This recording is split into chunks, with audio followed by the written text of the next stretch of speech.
සුබ දවසක්. ලෝකයේ සොයා යමු වෙතින් අද ඔයාලට අරගෙන ආවේ ජනගහනය අනුව ලෝකයේ විශාලතම නගර 10 ගැන වීඩියෝ එකක්.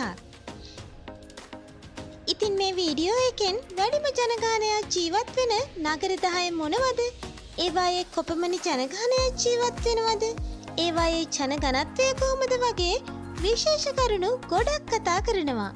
ඉතින් ආරාධනා කරනවා ලෝකයේ ජනගහනය අනුව විශාලම නගර 10 ගැන විශේෂ කරුණු බොහොමයක් දැනගන්න වීඩියෝ එකේ අවසානය වන තෙක්ම රැඳිලා ඉන්න කියලා.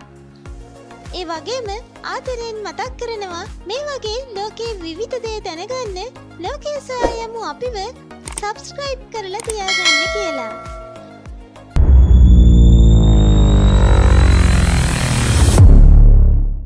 2025 ආරම්භ වන විට ලෝකයේ ජනගහනය ආසන්න වශයෙන් මිලියන 8ක්.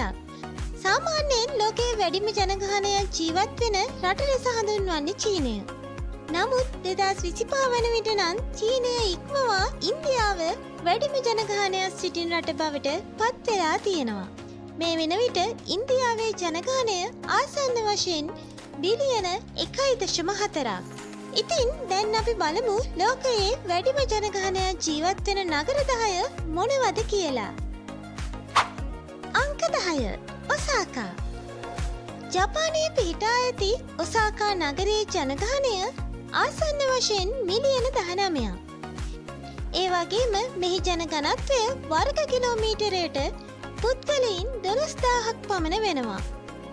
ලෝක ජනගහනය සමග සසඳන විට ඔසාකා නගරයේ ජනගහනය 0.2.24% ගන්නවා. ඔසාකා නගරයේ මුළු භූමි ප්‍රමාණය වර්ග කිලෝමීටර 225ක්. ඒ වගේම ජපානයේ ප්‍රධානම ආර්ථික මධ්‍යස්ථානයක් වගේම ජපන් සංස්කෘතියේ වැදගත් ස්ථානයක් ලබා ගන්න ඔසාකා නගරය ලෝකයේ වැඩිම ජනගහනය ජීවත් වෙන නගර අතරින් 10 වෙනි තැනට තමයි පත් වෙලා තියෙන්නේ. අංක 9. මුම්බයි. මිලියන 21.7කට ආසන්න ජනගහනයක් ජීවත් වෙන මුම්බයි කියන්නේ ඉන්දියාවේ පිහිටා ඇති ආර්ථික හා සංස්කෘතික වශයෙන් ඉතාමත් වැදගත් නගරයක්. ලෝක ජනගහනයෙන් 0.2.7ක ජනගහනයක් ජීවත් වෙන මුම්බයි නගරය කියන්නේ වැඩිම ජනගහනයක් ජීවත් වෙන නගර අතරින් 9 වෙනි ස්ථානය ලබා ගන්න නගරය.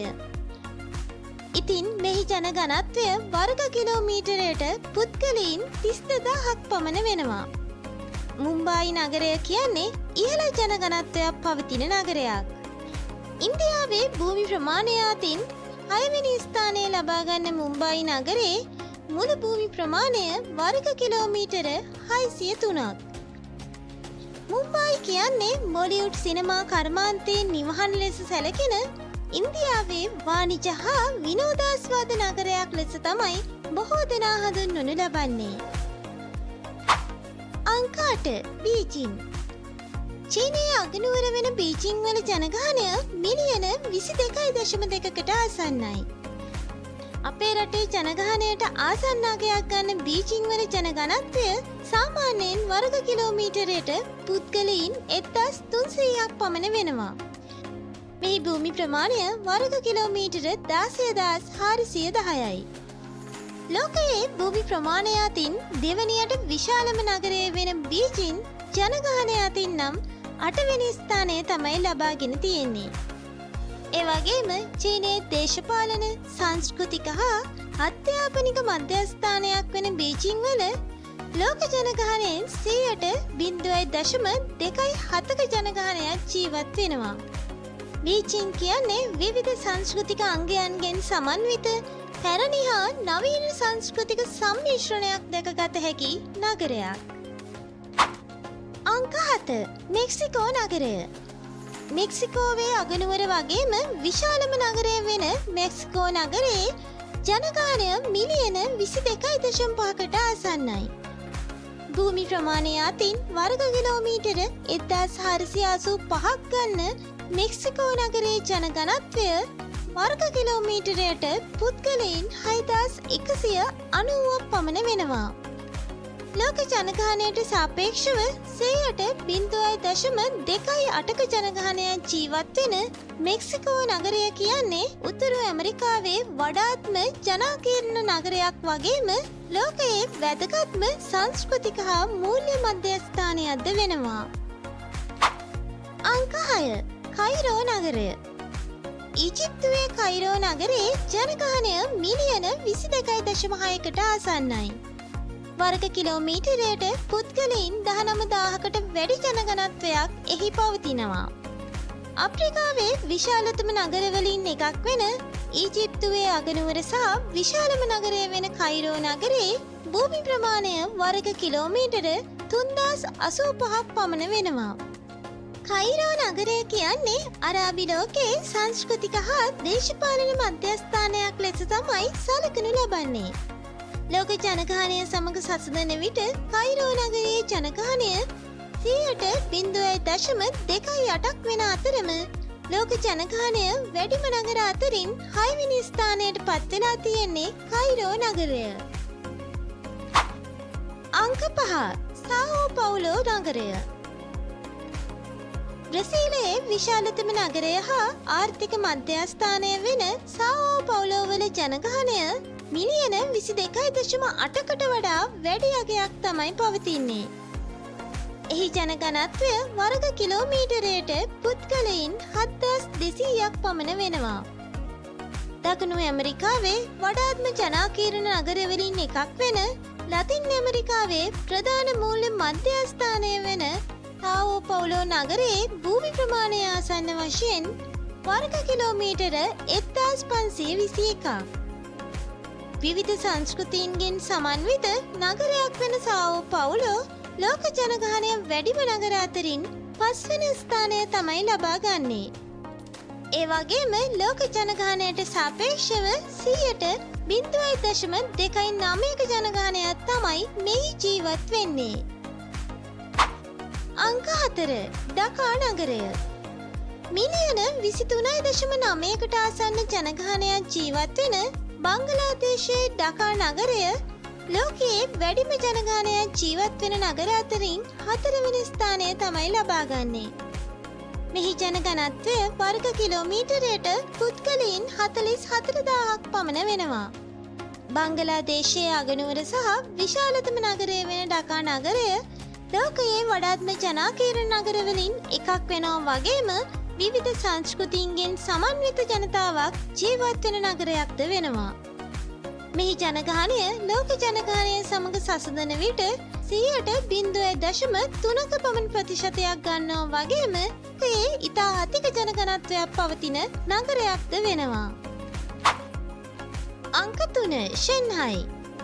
චීනයේ විශාලතම නගරයක් සහ ආර්ථික මධ්‍යස්ථානයක් වෙන ෂෙන්හයි වල ජනගහනය මිලියන 29.9කට වඩා වැඩි. ෂෙන්හයි වල ජනගණත්වය වර්ග කිලෝමීටරයට පුද්ගලයින් 3,800ක් පමණ වෙනවා. මේ භූමි ප්‍රමාණය වර්ග කිලෝමීටර 7,000ක් පමණ වෙනවා වගේම ලෝකයේ ප්‍රධාන මූල්‍ය මධ්‍යස්ථානයක් සහ ලෝක ජනගහනයෙන් 0.3.7ක ප්‍රමාණයක් ජීවත් වෙන විවිධ සංස්කෘතික අංගයන්ගෙන් සමන්විත ඉහළ ආර්ථික හා සංස්කෘතික වටිනාකමක් ඇති නගරයක්ද වෙනවා. ඒ වගේම ලොව වැඩිම ජනගහනයක් සිටින නගර අතරින් 3 වෙනි ස්ථානය තමයි චීනයේ ෂෙන්හයි නගරයට හිමි වෙලා තියෙන්නේ. අංක 2. දිල්ලි. ජනගහනය මිලියන 33.8කට ආසන්න ප්‍රමාණයක් ජීවත් වෙන ලොව වැඩිම ජනගහනයක් ජීවත් වෙන නගර අතරින් දෙවෙනි තැනට පත් වෙලා තියෙන දිල්ලි කියන්නේ ඉන්දියාවේ අගනුවර. දිල්ලියේ ජනගණත්වය වර්ග කිලෝමීටරයට පුද්ගලයින් 11,300ක් පමණ වෙනවා. මේ භූමි ප්‍රමාණය ආසන්න වශයෙන් වර්ග කිලෝමීටර 2,083ක් පමණ වෙනවා. ඉන්දියාවේ දේශපාලන සංස්කෘතික හා වාණිජ මධ්‍යස්ථානයක් වෙන දිල්ලි පැරණි දිල්ලි සහ නව දිල්ලි ලෙස කොටස් දෙකකට බෙදා ඇති අතරම විවිධ සංස්කෘතික අංගයන්ගෙන් සමන්විත නගරයක්ද වෙනවා. ඒ වගේම ලෝක ජනගහනය සමග සසඳන විට දිල්ලි නගරයේ ජනගහනය 0.4.2ක පමණ අගයක පවතිනවා. ඒ වගේම දිල්ලිය කියන්නේ ඉන්දියාවේ ඉතාම වැදගත් නගරයක්. අංක 1 ටෝකියෝ. ලෝකයේ වැඩිම ජනගහනයක් සිටින නගරය ලෙස සැලකෙන ජපානයේ අගනුවර වෙන ටෝකියෝ වල ජනගහනය මිලියන 37කට ආසන්නයි. එහි ජනගනත්වය වර්ග කිලෝමීටරයට පුද්ගලයින් 6000ක් පමණ වෙනවා. ටෝකියෝ නගරයේ භූමි ප්‍රමාණය වර්ග කිලෝමීටර 2194ක්. නවීන තාක්ෂණය, සංස්කෘතික අංග හා ඓතිහාසික ස්ථාන නිසා සංචාරකයින්ගේ වැඩි ආකර්ෂණයක් දිනාගත් ටෝකියෝ කියන්නේ ලෝකයේ ප්‍රධාන මූල්‍ය මධ්‍යස්ථානයක්. ලෝක ජනගහනය සමග සසඳන විට ටෝකියෝ නගරයේ ජනගහනය 0.04ක පමණ අගයක් ගන්නවා. ඒ වගේම ටෝකියෝ කියන්නේ ජපානයේ ඉතාම වැදගත් ආර්ථික හා සංස්කෘතික වටිනාකමක් ඇති නගරයක්. ඉතින් ලෝකයේ සොයා යමු අපි මේ වීඩියෝ එකෙන් අරගෙන ආවේ ජනගහනය අනුව ලෝකයේ විශාලතම නගර 10 ගැන විස්තරාත්මක වීඩියෝ එකක්. ඉතින් මේ වගේ ලෝකයේ විවිධ දේ දැනගන්න ලෝකයේ සොයා යමු අපිව සබ්ස්ක්‍රයිබ් කරලා තියාගන්න. ඒ වගේම අපේ වීඩියෝ ගැන ඔයාගේ අදහසත් කමෙන්ට් කරන්න අමතක කරන්න එපා. එහෙනම් ගිහින් එන්නම්. සුබ දවසක්.